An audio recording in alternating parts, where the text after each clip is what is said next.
Hi, I'm John Nerrell, and welcome to the Mid-Career GPS podcast. If you're feeling stuck in your career and overwhelmed by what steps to take, I can help you. As an executive and career transition coach, I help my clients prepare, position, and promote who they are and what they do to show up and find a job they love or love the job they have. It's time to start building your mid-career GPS. So let's get started.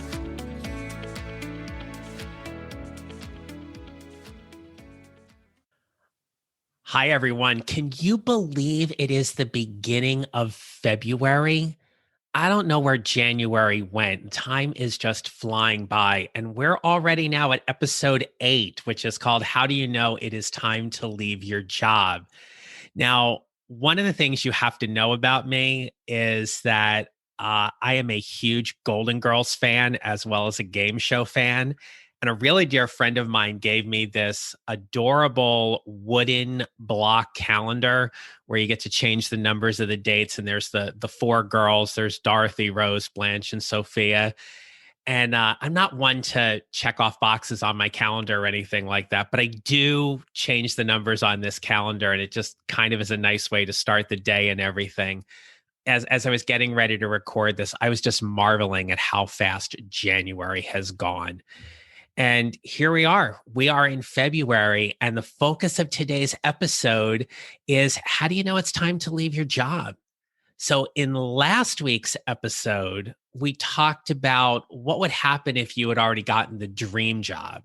We're going all the way back in this episode to that point where you are either at or have been, where you've questioned whether or not now is really the right time to leave your job. And how do you know?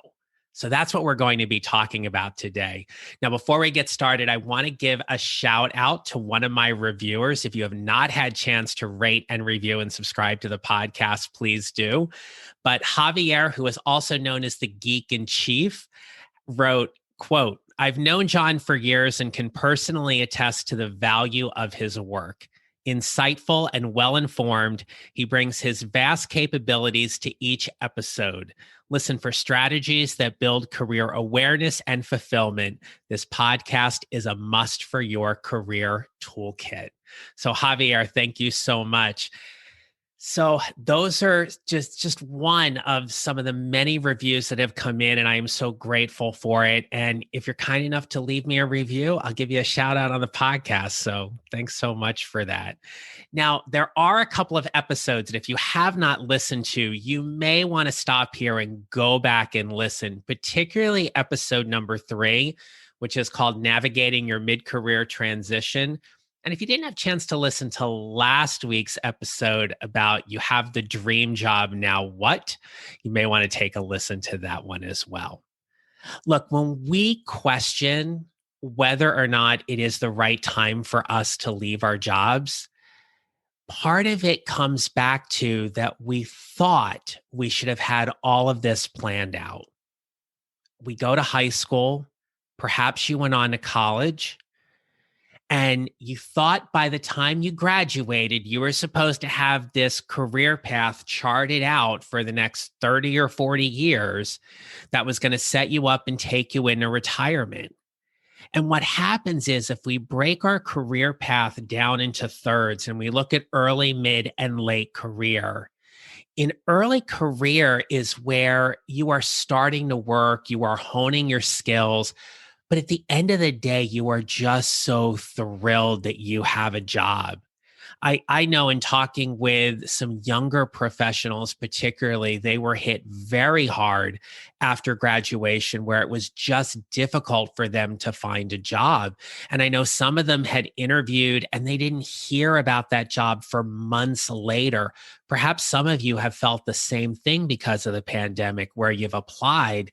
If you go back and listen to episode 5 with Claire Simmons, she shared something very similar, was that there were crickets for months. And then all of a sudden there was a push to hire. She ended up having 2 offers at the same time. So that's episode 5, if you haven't had a chance to take a listen to that.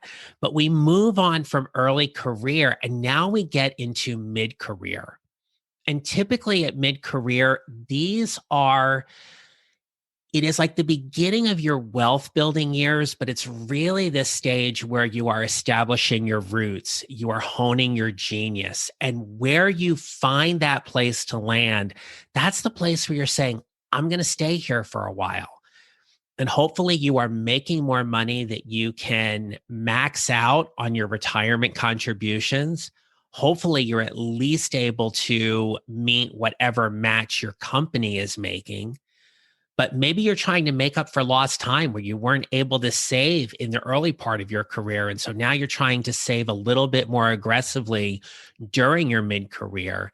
And then in your later career, it's really when you are saying, this is what the last 10, maybe 15 years of my career is going to look like. I still want to do great work and quality work, but retirement is in my sight and I'm moving toward that while still enjoying what I get to do. The point here is that these paths are not linear. You could be the best planner you are, and you will still encounter bumps and detours and obstacles and challenges in your career path. For me, that was clearly true. When I found myself 14 years in a great district in northern New Jersey with tenure, and I could have stayed there until I retired, I made a huge career pivot and also a personal pivot that I've shared to go level up my career because I wanted to make a bigger impact. I wanted to go do something more. And some of them were just shocked and amazed I would even consider that. But the thing is that when we look at our career paths, we have to take a clear look at our thoughts. If your thoughts about your career path have been, this has to be perfect, this has to be planned, this has to be strategic and calculated, where does that leave you when things change? When you unexpectedly get laid off, or you are asked to downsize, or you are asked to do full-time work at 75% of the pay. And you're sitting there questioning, like, okay, I'm glad I have a job, but I think I need to figure a way out. Career paths are messy. If there's one theme that we're talking about in this podcast, it's that our career paths are messy. And if your thoughts or your mindset center around, I've got this, I can figure this out, I always make the best decisions for my career, even when they don't seem right to others. When you start thinking about when is the best time for you to leave your job, I really want you to think about what are those voices that are going on inside of your head. Now, I'm going to link up to this in the show notes, but there's a great article by Christine Bernier Lienke called 4 Common Reasons to Change Careers. And what she cites here are career satisfaction, unsatisfactory leadership. You're probably naming somebody right now. Work flexibility and changing philosophy and goals. In her research, she found these were the 4 common reasons. And I want to call out, because this research is consistent with a lot of other research, salary was not mentioned. Salary is typically not the primary reason why someone leaves a job. I've seen reports where it's usually 7th or 8th on the list. But the point being, it's not the primary influencer or driving factor. So when you're thinking about your current situation right now, if you're contemplating whether or not to leave your job, let's get clear for a moment about what is that primary reason that is bugging the hell out of you, that is making you consider whether or not you want to leave. Is it that you have a bad boss or a bad manager? We all have had bad managers throughout our career. In fact, that's going to be another podcast episode down the road, right? Because we don't always get the best bosses. And so you are left to figure out what it is you want to do. Now, if they're making your life miserable, if they are abusive or argumentative, or the environment is so toxic because they are creating that, that is understandably a reason in a situation to go, I got to get out of here. And the sooner the better. Only you know what you are capable of tolerating or dealing with when it comes to the amount of stress and pressure you want to take on the job. Perhaps you've outgrown your situation. Perhaps you have been like, hey, I'm doing great work. I'm not really seeing there's a place upward for me to go. So maybe I need to look out. Growth is an understandable reason as to why we leave jobs. Perhaps you have been recruited. Maybe you've been poached, right? But maybe somebody has reached out to you and said, hey, you've got the skills that we want. We'd love for you to come work at our company. It is nice to feel wanted and validated. But is it the right time for you to leave the job? If it is a better offer and things are checking off on the box for you in terms of the pros and the cons about leaving, maybe there's some data there for you. But for all of us, and particularly what's going on for you right now, there's an inner voice that is talking inside your head. And I really want you to be listening to it. When it's talking to you about your job and whether or not it's time to leave, what is it saying to you?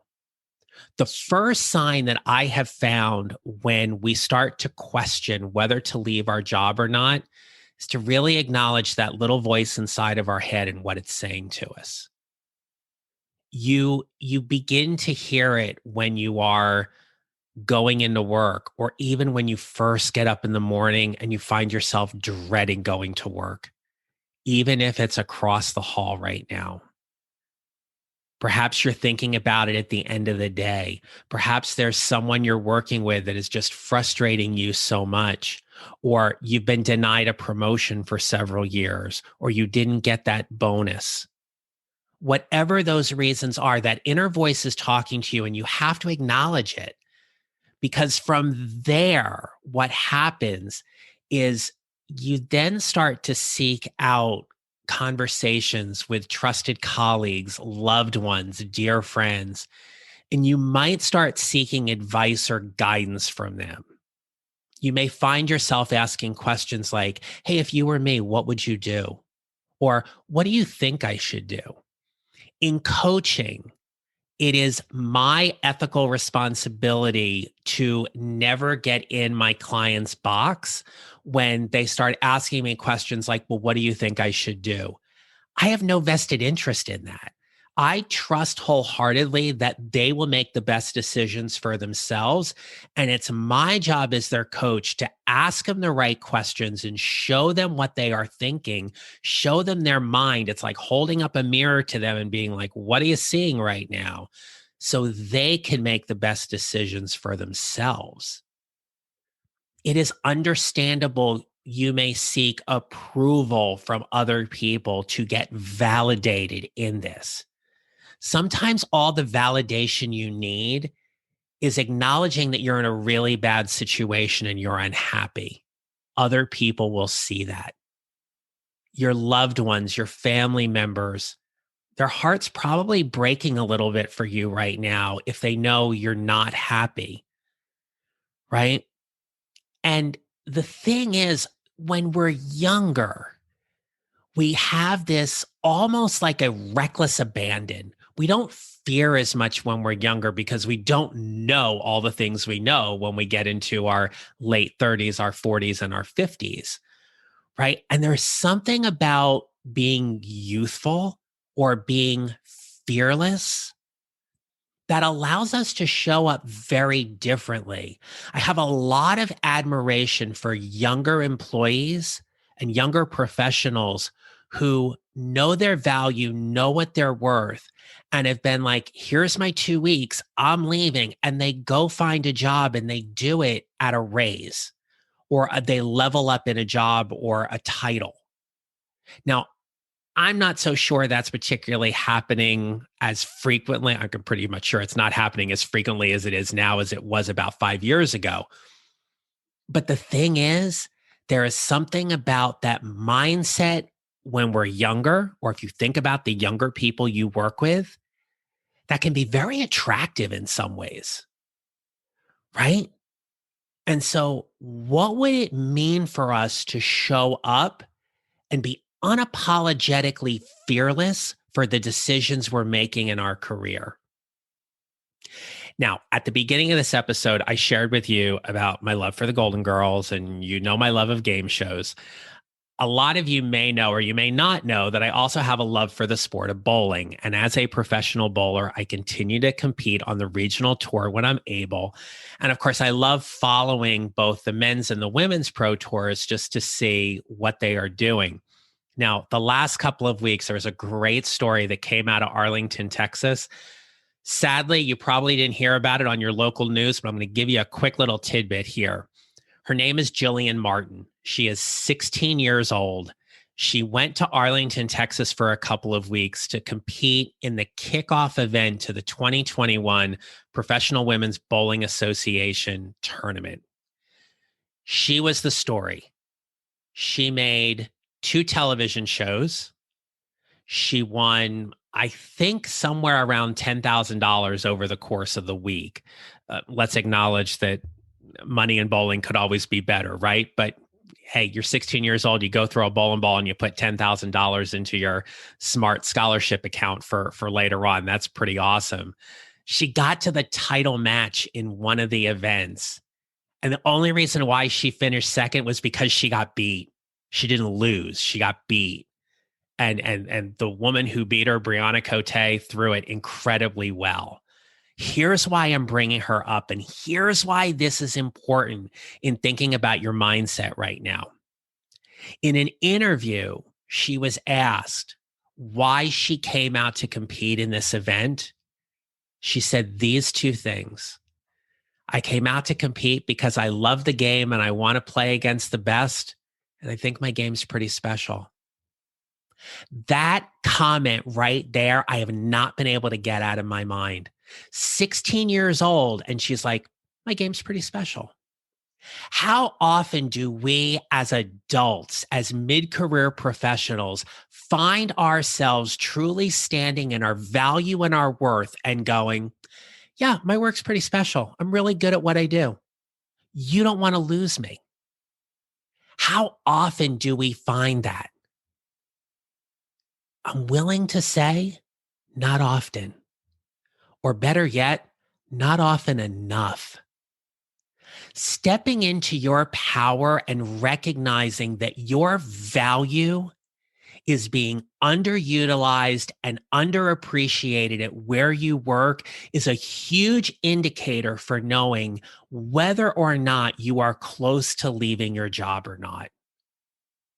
When that voice creeps up in your head and starts talking to you, listen to it, sit with it, let it talk to you whenever it wants, and give it an ear just to hear what it's saying. Your job at that point is to process, work through it, whether you decide to coach yourself or you hire a coach to help you with it. These are all things that are normal along our career path. It is part of what happens on our mid-career GPS to get us from point A to point B. If you are a person who has a very deep spirituality or you are a person of faith, you may lean to prayer, you may reflect, you may meditate, but figure out what you want to lean into in order to help you decide what's next.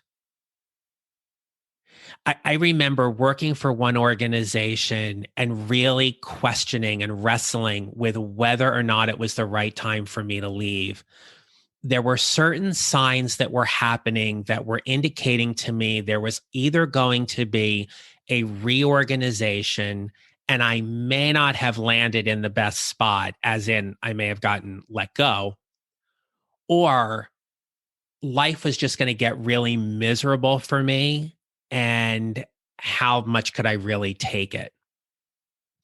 So I started interviewing. I was looking and was a little clear on where I wanted to go. Someone had recommended a job for me, and it ended up being the job that I got. But I will never forget that my last week in the office, there was a colleague of mine, a really tall gentleman, about 6'6". I'm 5'8". Okay. So I'm a little on the short side. And we were walking through Cube Land and we were coming at each other and we stopped in the middle. And he looked at me and he goes, Nerl. And I looked up and I went, yes. And he goes, smartest move I've seen around here in months.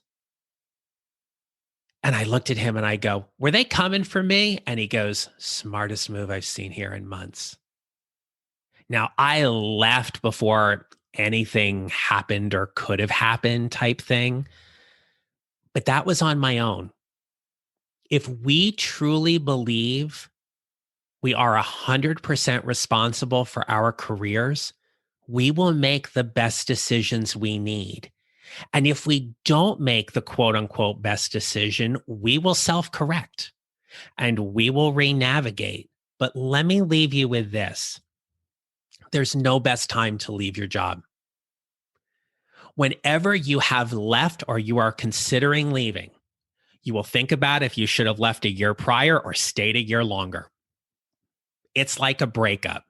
There is never a good time to pull the Band-Aid off, right? If you think about dating someone and you're like, well, I can't break up with them before the holidays, and then Valentine's Day rolls around, and then it's their birthday coming up, and then there's some event that you were going to go to. There's never a good time, right? Rip the Band-Aid off and acknowledge this is where I'm at. Part of my show up 6 strategies, own where you are. Own where you are and just be like, look, it's not the best time to leave, but I'm going to. Or I'm thinking about it. Listen to your gut. If your instinct is really good, if your gut has served you well in decisions you have made in your life and your career, why would you not listen to it? Right? Know and trust yourself that you will make the best decision. But here's the other thing. What would you do if you knew you couldn't fail? If you knew that you could leave your job and go somewhere else, take a lateral, take a step up, take a step back, go the entrepreneurial route, whatever it is, if you knew you could not fail, what would you do? When you are questioning whether or not it is the right time to leave your job, ask yourself, what would you do if you knew you couldn't fail? I guarantee you it is one of the best questions you'll ever ask yourself, and you will begin to figure out what that answer is for you. It's part of coaching. It's part of how I get to help my clients on a regular basis is working with them on their value and their worth and how they tell their story and how they're navigating their career situations, whether they're thinking about staying or thinking about leaving, whatever that is. There's a lot of power in coaching. And if you have never worked with a career coach or you've thought about it, drop me an email at john@johnnerrell.com. We can certainly talk about it. Talk to your friends, talk to colleagues who perhaps have worked with coaches. It's a great way to kind of decide too if maybe that's the right thing for you. But what would you do if you knew you couldn't fail? Then when you ask yourself that question, how does that handle all of the mind drama that's going on about whether or not you should leave your job or whether or not it's the right time? You'll know what to do. You're that good. You will trust yourself enough to know exactly what to do. Well, look, I hope you've enjoyed today's episode. As we wrap up here, acknowledge your inner voice, let it be your guide. Know that you will figure out whatever is next and trust in your ability and your value and your worth. Because, to quote 16-year-old Jillian Martin, her game's pretty special. I'm willing to bet your game is too. All right. Make it a great rest of the day. Don't forget to check out my Facebook group. Visit me at johnnarrell.com for more information. And I wish you a great rest of the day. Take care of yourself. Stay safe. Be well. I'll see you next week. Thanks again. Bye. If you enjoyed today's show and don't want to miss an episode, subscribe on Apple Podcasts or wherever you usually listen. If you haven't already, I'd appreciate it if you would leave me a rating and review to let me know what you think, to help others find this podcast and continue to bring you relevant and useful content to help you navigate what's next for your career. And if you're ready to create your mid-career GPS and get rid of the overwhelm so you can find the job you'll love or love the job you have, visit my website at johnnarrell.com for more information about joining my private Facebook group and scheduling a free consult with me so we can start building your mid-career GPS together. Don't forget to connect with me on LinkedIn and follow me on social at John Narrell Coaching. I'll see you next time.